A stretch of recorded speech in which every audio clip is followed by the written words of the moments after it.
ഓട്ടുപാറയിൽ fruits കട കത്തിനശിച്ചു.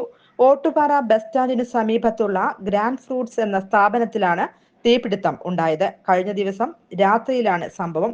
Short സർക്യൂട്ടാണ് തീപിടിക്കാൻ കാരണമെന്നാണ് നിഗമനം. ഓട്ടുപാറയിൽ നിന്നും അഗ്നിശമന സേനയെത്തിയാണ് തീ അണച്ചത്. കടയുടെ സീലിംഗും കടയിലുണ്ടായിരുന്ന ഇലക്ട്രിക് ഉപകരണങ്ങളും ശീതള പാനീയങ്ങളും കത്തിനശിച്ചു. ഏകദേശം 3 ലക്ഷം രൂപയുടെ നഷ്ടമുള്ളതായാണ് report. News desk any time news. Business നേർവഴിക്ക് നടത്താൻ വ്യാപാരികൾക്ക് കൂടെയുണ്ട് ത്രിധിര.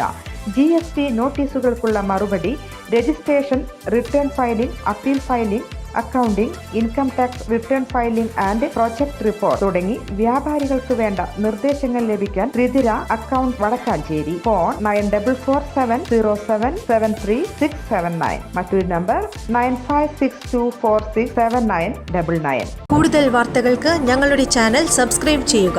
ഫേസ്ബുക്ക് ഫോളോ അപ്പ് ചെയ്യുക. വാർത്തകൾ വേഗത്തിലറിയാൻ എനി ടൈം ന്യൂസ്.